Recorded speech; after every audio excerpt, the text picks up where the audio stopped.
Alright, so I just got back from my own family outing. No family, just an outing, and I want to talk about it.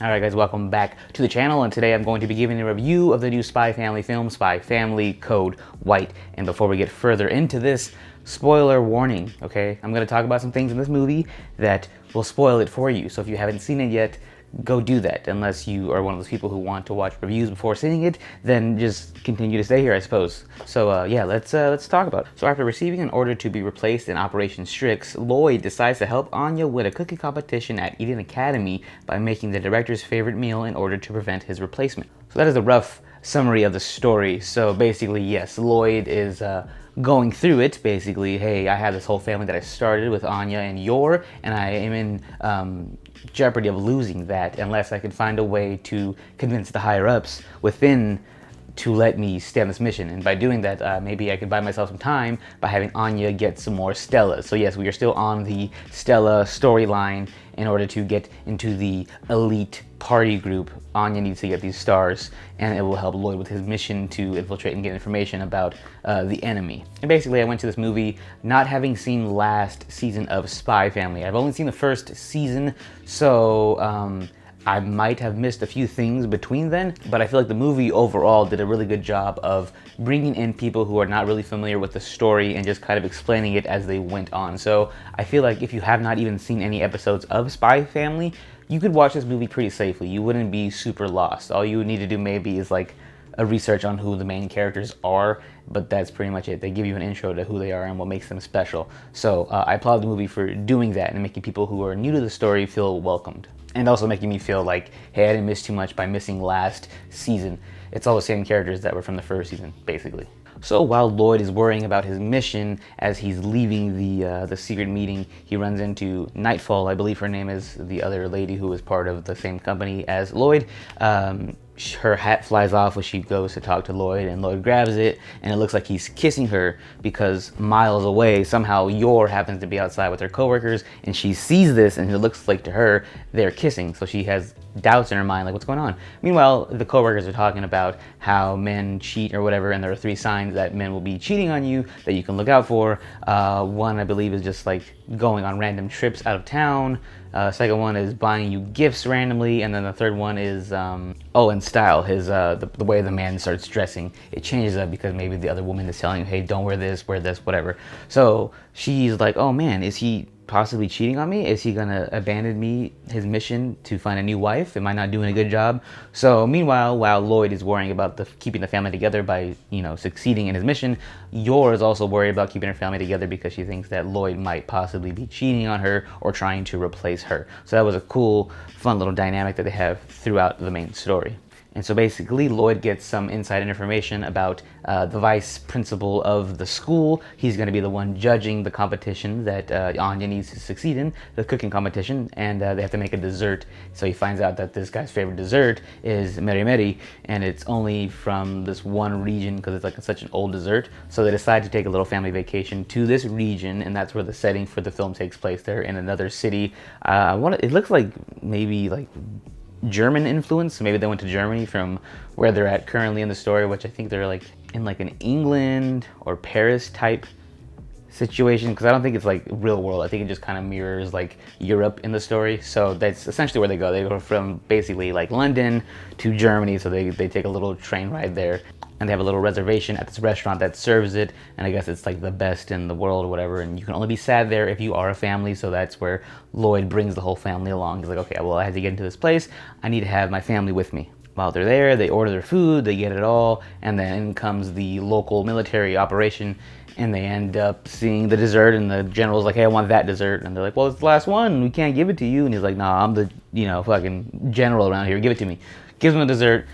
Back and forth, whatever, takes the last of the meri meri, so Anya and all of them don't get to try it. So then the whole story after that becomes them getting the ingredients for this chef to make them, because the whole thing is he's like, hey, I need to make the dessert, but I won't be able to make it until Monday, and because I had to wait for my ingredients. But if you get the ingredients for me, I can totally do it for you guys. So that's the other main storyline here within the subplot of keep the family together. And then surprise, surprise, that general of the military outfit is evil, and he's trying to start the war between the East and the West that they've been dealing with this entire time in the Spy Family storyline. He's trying to speed that process up by making a move on them, basically. So then the company that Lloyd works for is getting involved, like, hey, you need to stop this guy. You're already in that town that he's in.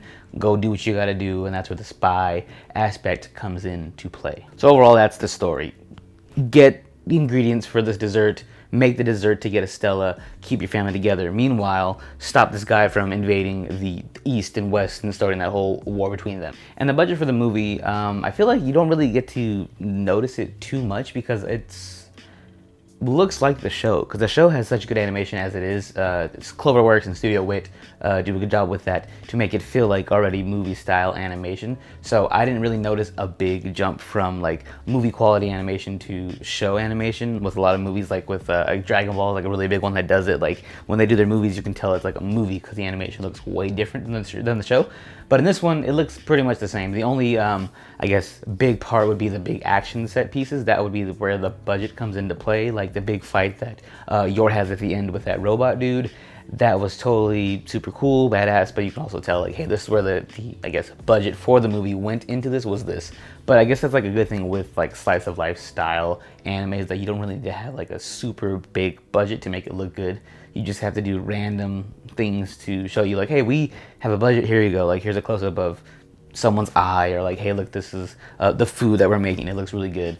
So yeah, the animation itself for the movie looks really good. Storyline for itself, pretty solid. I didn't think there was no complaints for me there. And yeah, the characters themselves, they all still felt very true to themselves. They, you know, Yor is like the innocent person who's naive, but also like a cold killer at the end of the day, trying her best to be a mom. Lloyd is the cool super spy, but also doing his best to be a dad, I guess, learning how to be a dad. And Anya is the, you know, cute little girl who causes trouble. She's just a child and doesn't know any better. And yeah, really good. Oh, and Bond's there. He's cool. He's just a dog. He got fed a really good meal at the restaurant. That was cool to see and get some love there.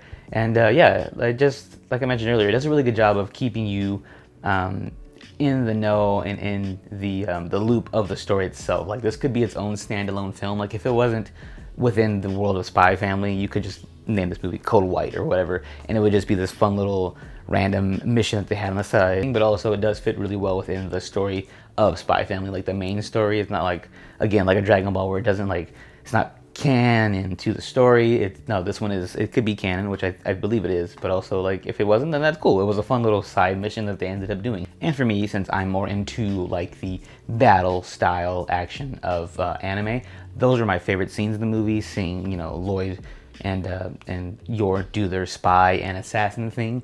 Their fights are really cool, and it was interesting to see certain scenes where, like, Yor in the beginning, they have like an introduction for her. She's like slashing down dudes and like blood's flying everywhere, and I'm like, oh yeah, I forgot. They still can go there sometimes. Like, they could be violent and show you this stuff. Like, so much times I think when I'm watching Spy Family, like, it is like an innocent family story, but then you see scenes like that and you're like, oh, whoa, that caught me off guard. So those were like the cool parts for me. Like, oh yeah, this is still badass at the end of the day. It has like the best of everything that is in anime. Like, you get your love story, you get your slice of life, you get your action, and you get your like spy thriller. Like, it does a good job of balancing all those genres. And then, like, there's a scene where the general's like, hey, cut open Anya, basically, because Anya earlier in the story eats a chocolate which contains like a microchip, and they need that microchip, and she refuses to poop it out because she heard that they were going to kill her with her mind reading abilities. So the general's like, okay, well, cut her open and let's get it out of her. And the guys who were doing it are kind of like, what do you mean? And he's like, no, do it or I'll do it, you figure it out. And you're like, oh dang, this is still a big threat at the end of the day. This guy, he's still threatening the peace that is in this world at the time.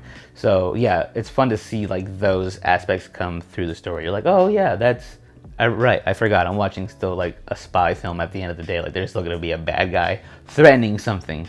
And yeah, I don't really have too many complaints about the film itself. I think the biggest one would be like, maybe they dispatched the villain too quickly at the end. Like, I felt like the fight between Yor and the robot was like, had bigger stakes than Lloyd versus the general dude. They had like a mental kind of battle, and they had like an earlier battle with the food tasting scene. So that's like my biggest complaint, I guess, is that like he wasn't a big threat. But I mean, we didn't get a confirmed like kill, so maybe he comes back in the story. I don't know. I don't read the manga, so I don't know what his main goal is at the end of the day. But as far as the movie goes, I guess if I had to pick a complaint, it would be that he wasn't like super hard to deal with at the end of it all. He was like a minor threat. Like, he did have his violent tendencies, but he was just like dealt with quickly at the end. Lloyd just outsmarted him, and it was like, oh, okay, well, he's done with. Let's save the day now. Oh, and my other complaint would be more Frankie. What the hell?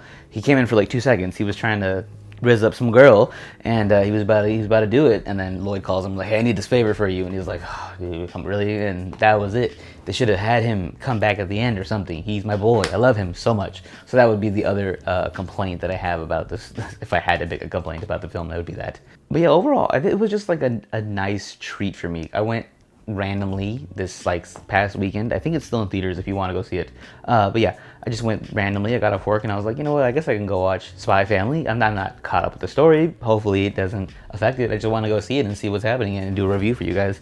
And yeah, I went, got my popcorn, got my soda, watched the movie, and I was pleasantly surprised. It was a nice experience. It was a good film. It had heart, it had soul, it had drama, it had action, it had everything you would want in like a film.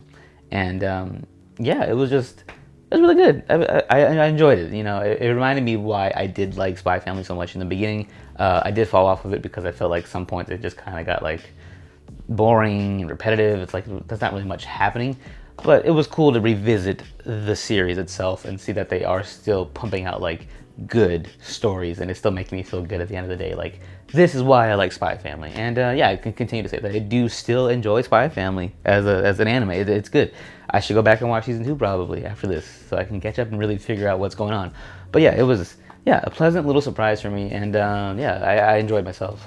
So if I had to give it a rating, let's go out of 5 stars, like a letterboxed score. I should probably log that. I haven't logged that yet. I would give it 4 stars out of 5. Yeah. So as always, you guys, thank you for watching. If you want, you can leave me some comments down below. If you've seen the film, did you like it? Did you hate it? Have you not seen it? Did I convince you to possibly go watch it?